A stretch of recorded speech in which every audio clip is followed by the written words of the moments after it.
The universe, as it turned out, had rules. Lots of them. Physical laws, quantum principles, biological limitations. The kind of tedious regulations that kept stars burning, gravity functioning, and various species from spontaneously combusting when they sneezed. For approximately 4 billion years, these rules had operated with the reliability of a well-maintained bureaucracy, and every sentient species that clawed its way to the stars learned to respect them. Then humans showed up and immediately started breaking things. The Vh'tari Dominion had ruled the Andromeda sector for 6,000 years, which was roughly 5,999 years longer than anyone wanted them to.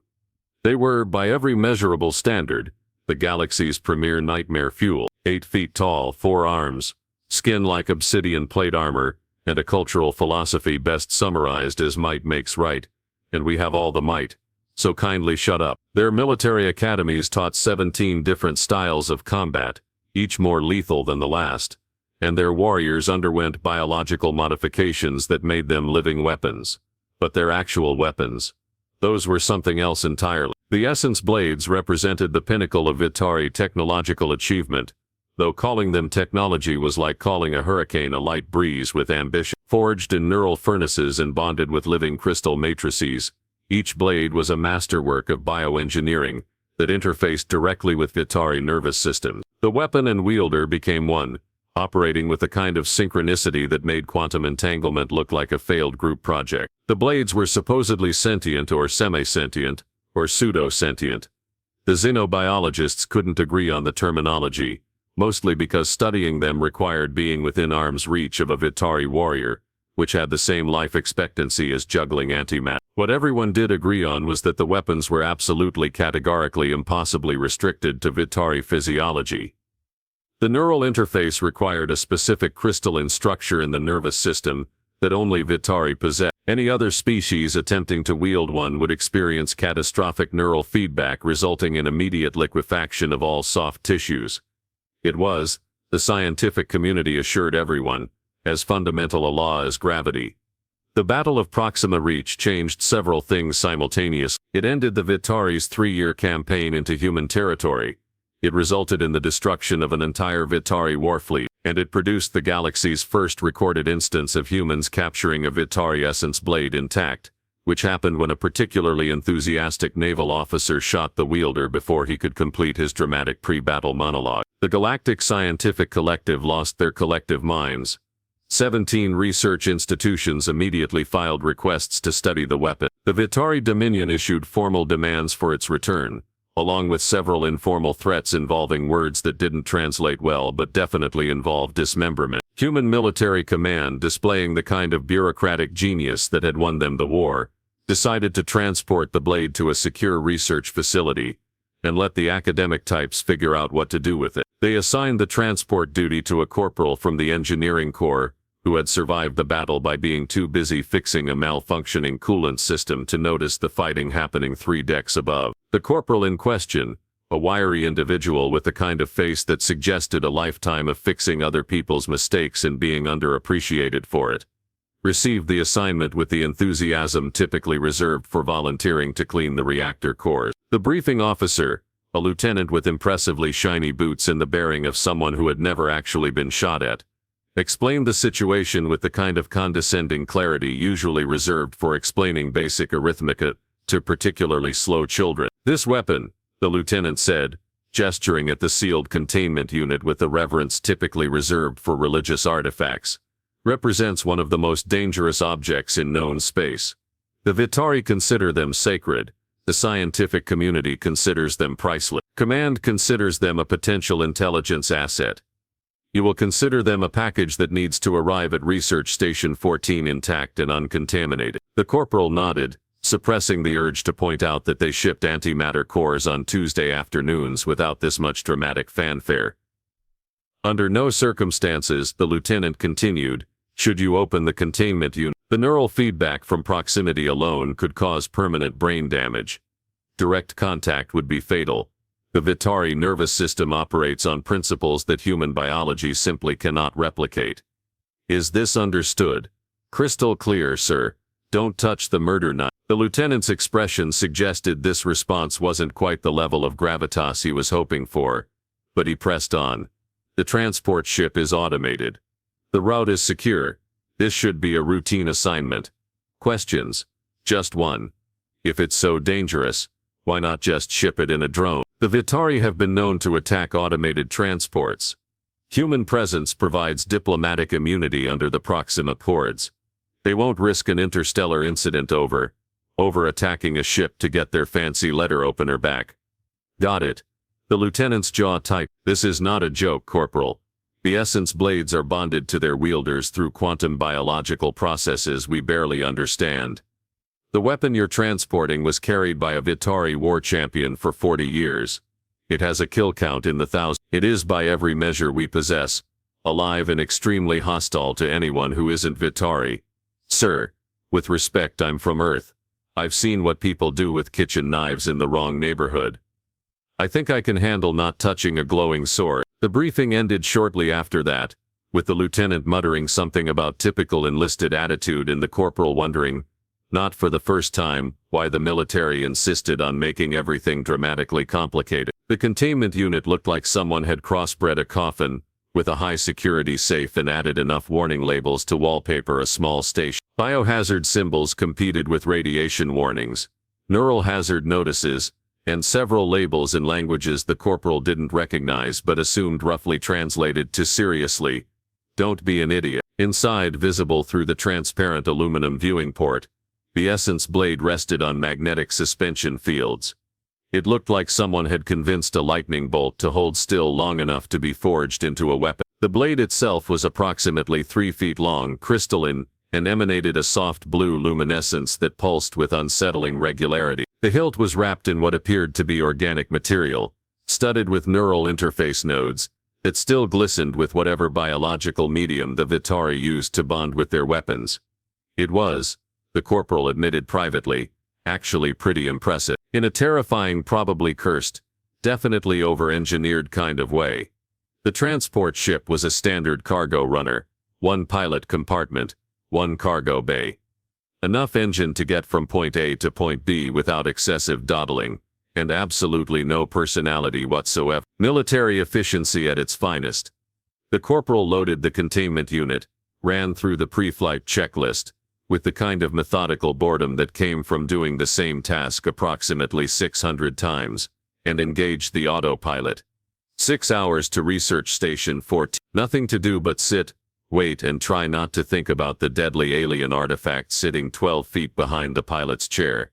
The first 3 hours passed with the kind of tedious predictability that defined military transport duty. The corporal read through maintenance manuals, organized their toolkit for the 17th time, and seriously considered the philosophical implications of whether the mystery meat in Ration Pack 7 was actually food or some kind of elaborate psychological experiment. The proximity alarm started screaming at hour 3 and 47 minutes.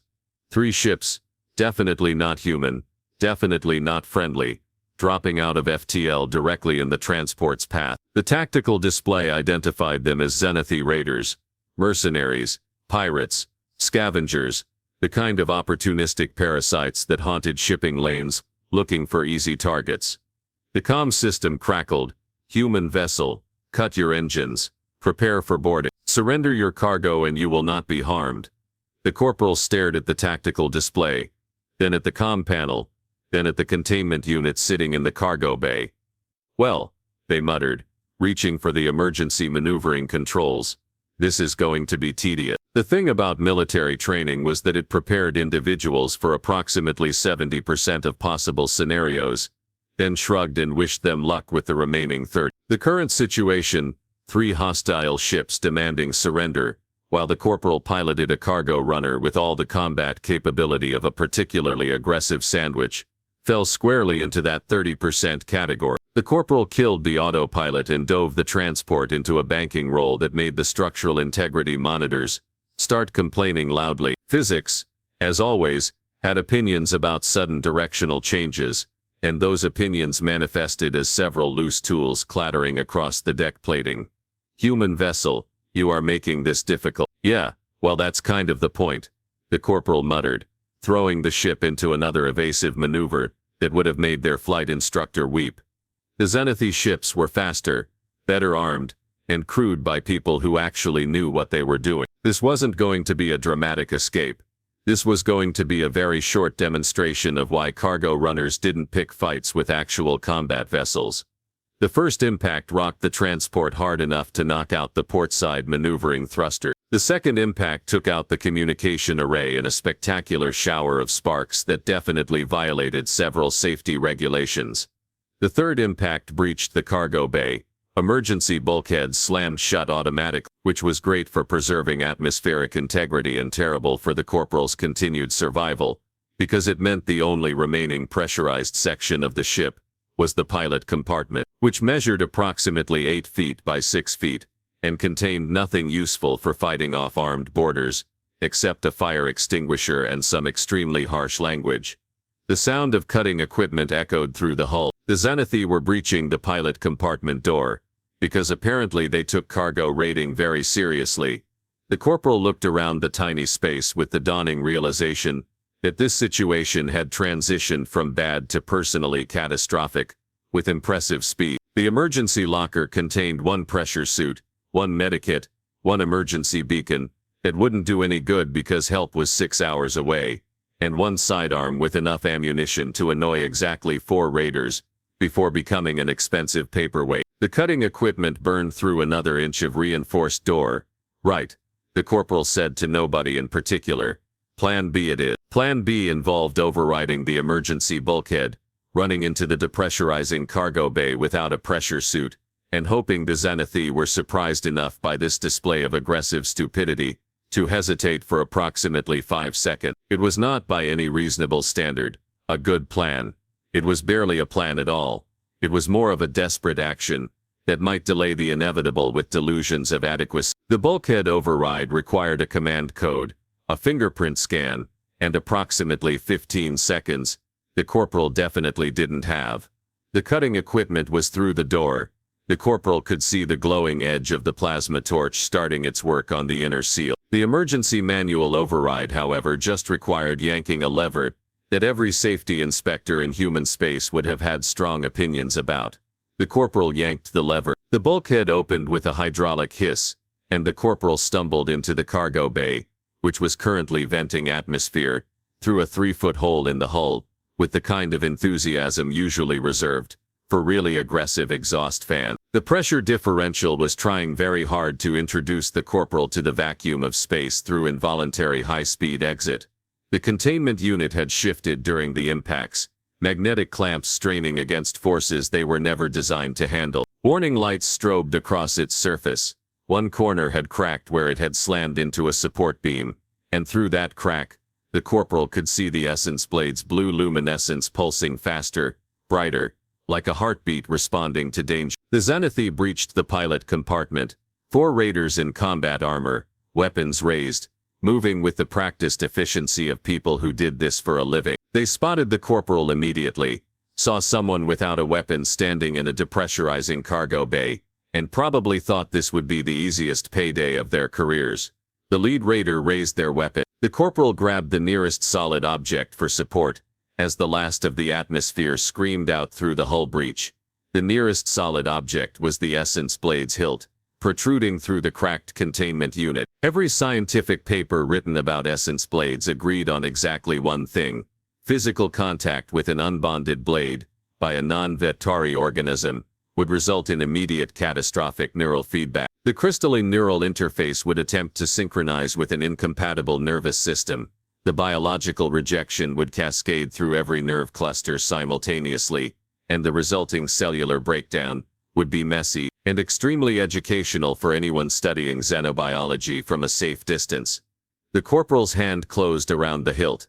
The blade felt warm, not burning, not shocking, not liquefying organic tissue into component molecules, just warm, like a cooking implement that had been sitting near a heat source. The neural interface nodes pressed against the corporal's palm with a sensation somewhere between a firm handshake and touching a live wire that had decided to be polite about it. There was a moment, a brief crystalline moment, where the corporal's entire nervous system, lit up with sensations that definitely weren't in any medical textbook, colors that didn't have names, sounds that existed 3 inches to the left of hearing. The distinct impression that something ancient and vaguely irritated was examining them with the same energy as a homeowner discovering an unexpected guest in their living room. Then it passed, and the corporal was holding a 3-foot blade of crystalline energy that hummed with barely contained power and weighed about as much as a regulation kitchen knife. Huh, the corporal said, which would later go down in history as possibly the most underwhelming response to breaking a fundamental law of xenobiology. The Xanathi raiders froze, which was probably the smartest thing they did all day. The corporal's first instinct, upon holding a weapon that should have turned their internal organs into a biological smoothie, was to wonder if the military health plan covered death by alien artifact, or if that fell under the general stupidity exclusion clause. The second instinct was noticing that 4 armed raiders were staring with the kind of stunned silence usually reserved for witnessing miracles or particularly impressive traffic accidents. The third instinct was entirely practical. Swing first, ask questions later. The Essence Blade moved like it had opinions about physics, and those opinions involved ignoring most of them. The corporal swung in a wide arc that should have been clumsy, unbalanced, and thoroughly ineffective. Instead, the blade cut through the raider's weapon like it was made of particularly soft butter, continued through their armor plating with the same casual disregard, and stopped precisely 1 millimeter from actual flesh. The raider dropped their bisected weapon and reconsidered their life choices at impressive speed. "So," the corporal said, aware that their voice was carrying through the vacuum via the blade itself, which was a new experience and mildly concerning. "Anyone else want to discuss cargo rights, or are we done here?" The Xanathi withdrew with the kind of haste that suggested they hadn't been paid nearly enough for this particular job. Their ships disengaged, jumped to FTL, and presumably went somewhere to drink heavily and revise their target selection criteria. The corporal stood in the depressurizing cargo bay, holding an impossible weapon, and had the distinct thought that the paperwork for this incident was going to be absolutely spectacular. Research Station 14 received the transport 6 hours later than scheduled, which was already generating concerned inquiries when the corporal limped the damaged ship into dock with one hand and carried the Essence Blade in the other. The dock supervisor took one look at the weapon, at the corporal's complete lack of catastrophic neural failure, and immediately fainted. This seemed excessive, but the corporal was learning that dramatic reactions were becoming a theme. The scientific community's response made the dock supervisor's fainting look positively restrained. Within 4 hours, the corporal was sitting in a sealed examination room, while approximately 30 xenobiologists, quantum physicists, and neural specialists pressed their faces against the observation glass like children at an aquarium. The Essence Blade rested on the table, still humming its peculiar harmony, while instruments that cost more than a small planet took readings that made absolutely no sense whatsoever. "Impossible," declared Dr. Yeneth, a Wh'tarian researcher, whose head tendrils were quivering with distress. "The neural feedback alone should have reduced the human to base proteins. The crystalline interface cannot synchronize with mammalian nervous systems. The quantum biological entanglement requires a cellular structure that humans categorically do not possess. And yet," the corporal pointed out, picking up the blade and giving it an experimental twirl that made half the observers flinch, "here we are. Seems pretty synchronized to me." Another scientist, this one from a species whose name the corporal couldn't pronounce without risking a sprained tongue, began frantically typing on a datapad. "Perhaps a genetic anomaly, a mutation. Some humans possess unusual neural architectures." Ran a full genetic scan, interrupted a human researcher, who looked like he hadn't slept in 3 days. "Completely baseline. No mutations, no abnormalities, no special modification. By every measurable standard, this is a completely ordinary human holding a weapon that should be physiologically impossible for them to wield." The corporal raised a hand. "Quick question.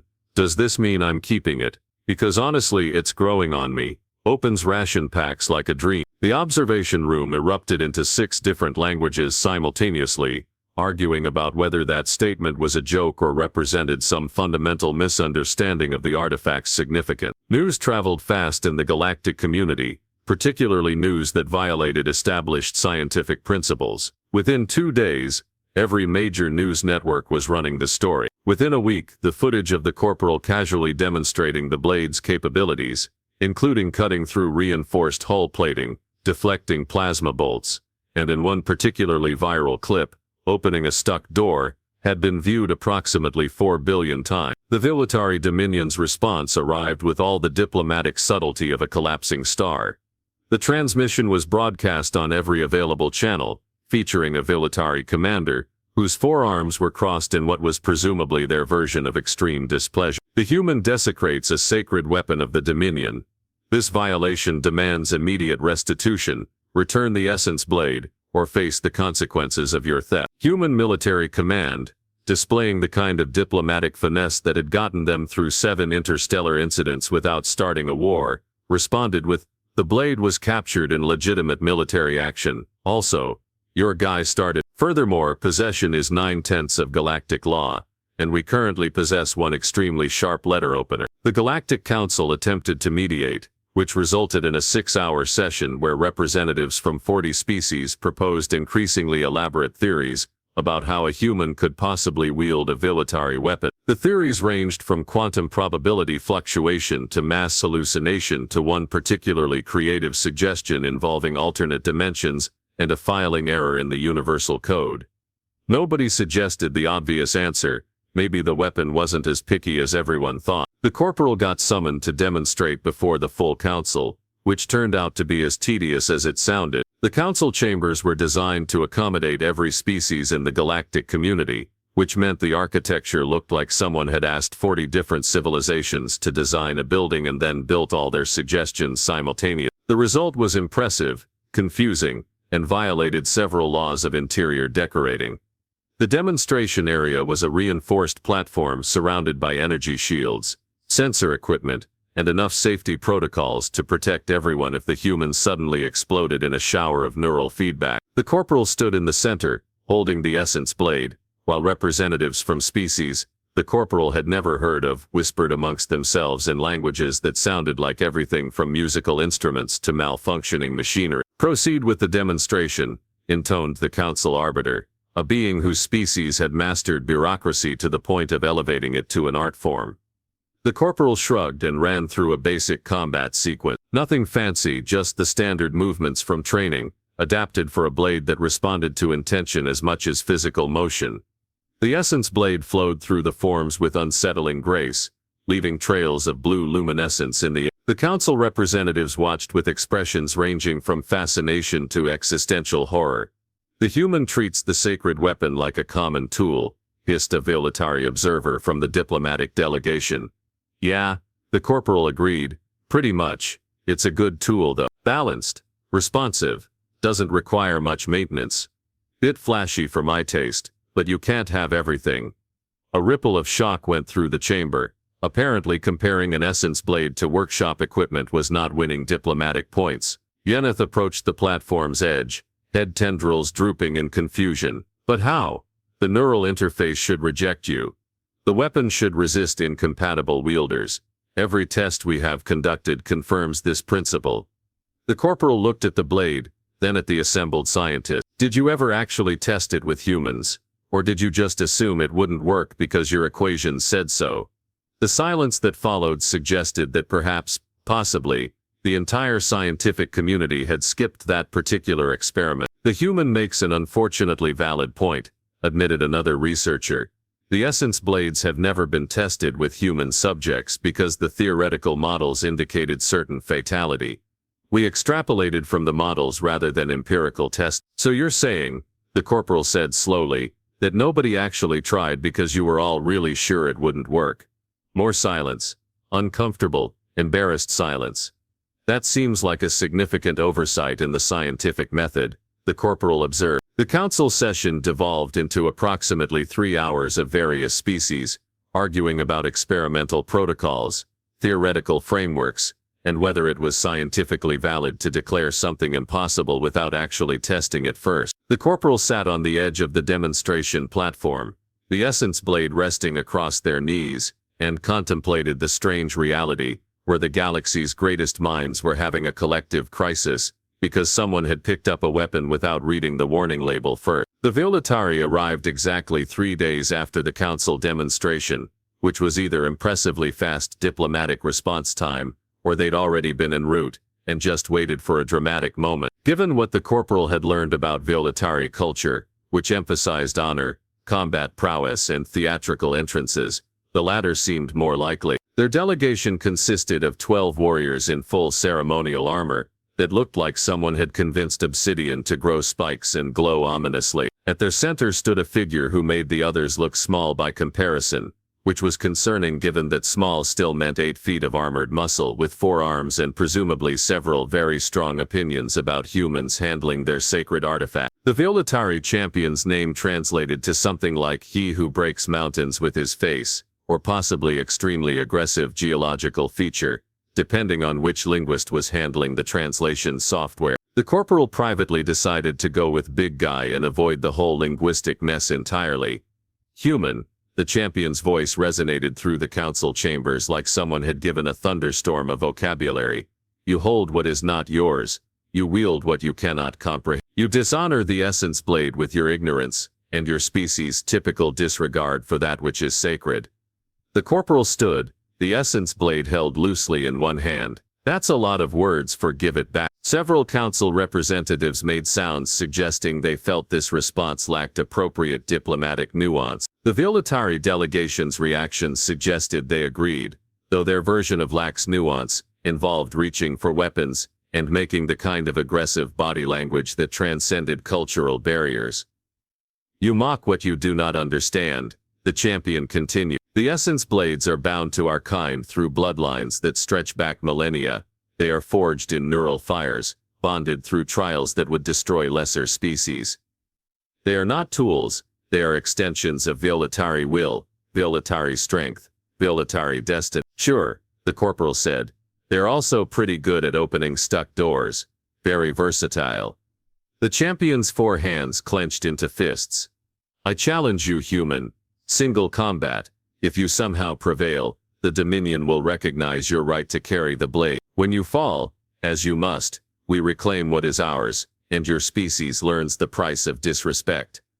The council arbiter began discussing protocols, procedures, and probably several forms that needed signing in triplicate, but the corporal was already nodding. Fine, let's get this over with. I've got a maintenance shift in 6 hours, and I'd like to not be dead for it.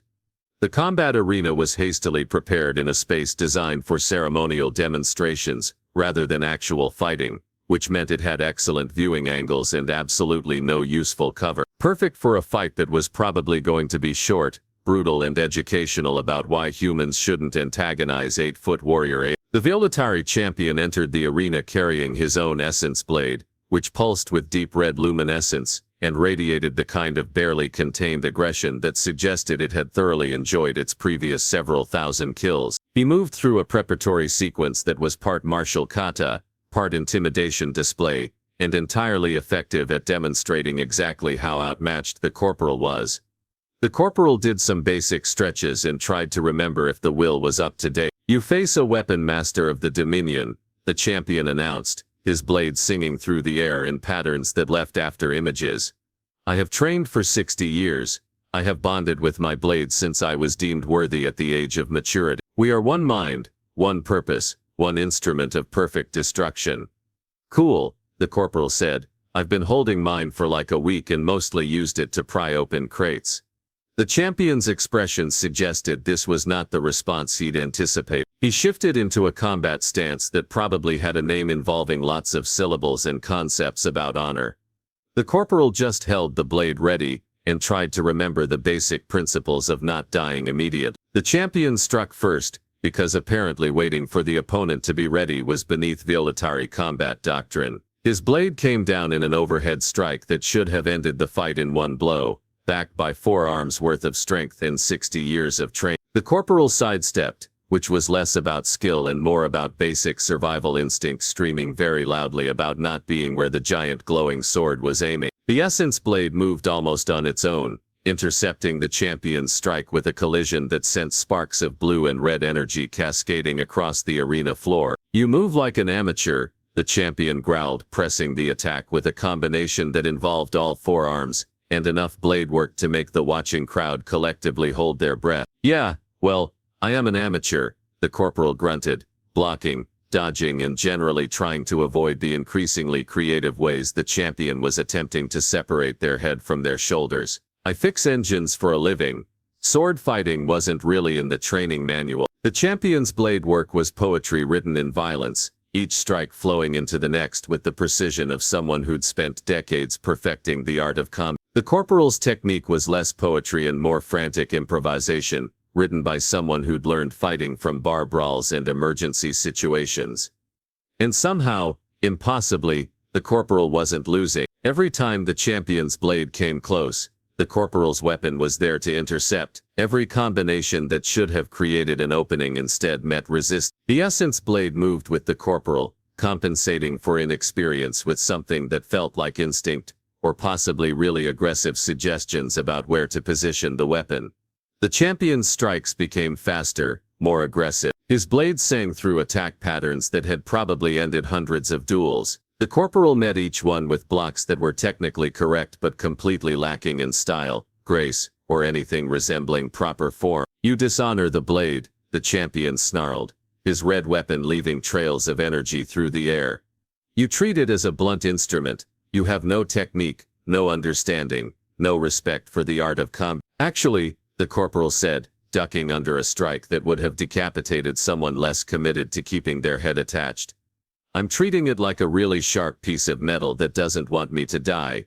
Seems to be working fine." The champion executed a complex spinning attack that involved all four arms and presumably had a name that sounded impressive in Vh'tari. The corporal blocked it with a move that could generously be called desperate flailing, with positive results. That's when something shifted in the fight. The champion's movements became less practiced kata, and more raw frustration. His perfect technique started incorporating angry improvisation. Meanwhile, the corporal was settling into a rhythm that had nothing to do with formal training, and everything to do with practical problem solving. The essence blade wasn't responding to decades of training or cultural understanding. It was responding to intent. The corporal wanted to not die, wanted to block the attacks, wanted to find openings, and the blade obliged with the same efficiency it had shown opening ration packs and cutting hull plating. The champion lunged forward with a strike that committed all four arms and most of his considerable mass behind a single devastating thrust. The corporal sidestepped again because really, that trick kept working, and brought their blade around in a counter that was probably illegal in 7 different martial traditions, but happened to position the crystalline edge exactly 1 inch from the champion's primary neck. The fight stopped. The champion froze, his own blade inches from the corporal's torso, both weapons humming in the sudden silence. "Yield?" the corporal suggested. The champion's eyes, all 6 of them, widened in what might have been shock or possibly the Vh'tari equivalent of a system crash. His blade lowered slowly, and he stepped back, all 4 arms spreading in a gesture that definitely meant something in Vh'tari culture.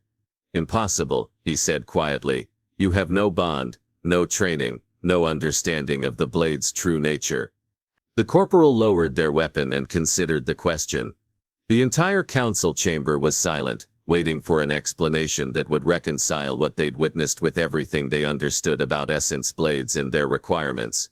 "Here's the thing," the corporal said finally. "You all keep talking about how the blade requires special biology, specific neural structures, cultural understanding, whatever, and then you explain, in detail, why humans can't possibly meet those requirements. You've got charts, equations, thousands of years of data proving it's impossible." The corporal hefted the essence blade, watching the blue luminescence pulse along its length. "But nobody ever mentioned that to the blade, or to me. So when I grabbed it, I wasn't thinking about neural interfaces, or quantum biological bonding, or any of. I was thinking I need a weapon right now, and the blade was like, okay, sure, let's go. No complicated philosophy, no sacred rituals. Just a tool and someone who needed to use it." Dr. Yeneth's head tendrils were practically vibrating. "But the neural feedback maybe happens because you expect it to happen," the corporal interrupted. "Maybe the blade rejects wielders, who approach it thinking they're going to be rejected. Maybe humans are just too stubborn to know when we're supposed to fail, so we don't." The silence that followed was the sound of multiple scientific paradigms, experiencing collective structural failure. The Vh'tari champion stared at the corporal, then at his own blade, then back at the corporal. You suggest the Essence Blades respond to simple determination. I'm suggesting, the corporal said, that maybe your sacred weapons aren't as picky as you thought.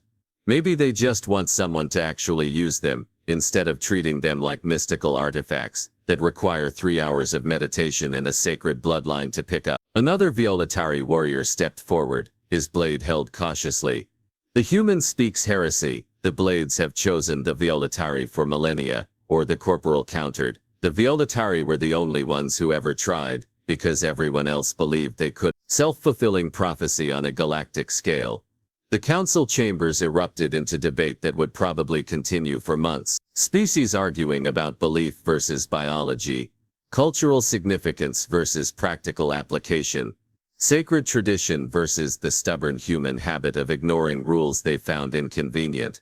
The Wielded champion approached the corporal, his massive form somehow less intimidating now. You have defeated me. By our laws, you have earned the right to carry that blade. He paused, all 6 eyes focused on the human. Though I suspect you would have kept it regardless of our laws. Probably, the corporal admitted. It's really handy. Plus I'm getting attacked. The blade appears to share that sentiment. The champion's tone carried something that might have been amusement, or possibly resigned acceptance, that the universe wasn't following the script anymore. Perhaps the Dominion has been unnecessarily restrictive in our assumption. 3 months later, the corporal was back on maintenance duty, which involved fixing a malfunctioning plasma conduit in a cargo bay that had the same level of organization as an explosion in a parts factory. The Essence Blade rested nearby, occasionally pulsing its blue luminescence in what the corporal had learned to interpret as mild impatience.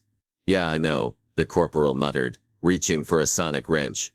Very undignified work for a legendary Vh'tari artifact. You want to help? No, didn't think so. Just sit there and look impressive. The blade pulsed again, and the corporal could swear it felt smug. Across the galaxy, the scientific community was still arguing about neural interfaces and quantum biology. The Wielded Dominion was quietly testing whether other species could wield their sacred weapons, discovering to their philosophical distress that several could. The Galactic Council had formed a committee to study the implications, which meant they'd issue a report sometime in the next. And somewhere in a maintenance bay, on a perfectly ordinary human station, a perfectly ordinary human was using one of the galaxy's most powerful weapons to pry open a stuck access panel, because sometimes the simplest answer to an impossible problem was just not knowing it was supposed to be impossible in the first place. The blade hummed contentedly. It had found a wielder who didn't worship it, didn't fear it, and didn't treat it like anything more than a very effective tool. After 6,000 years of ceremony and sacred tradition, this was apparently exactly what it wanted. There, the corporal said, finally getting the panel open. See? Practical applications, you're welcome. The Essence Blade's glow brightened slightly, which the corporal chose to interpret as appreciation rather than mockery, and they both got back to work.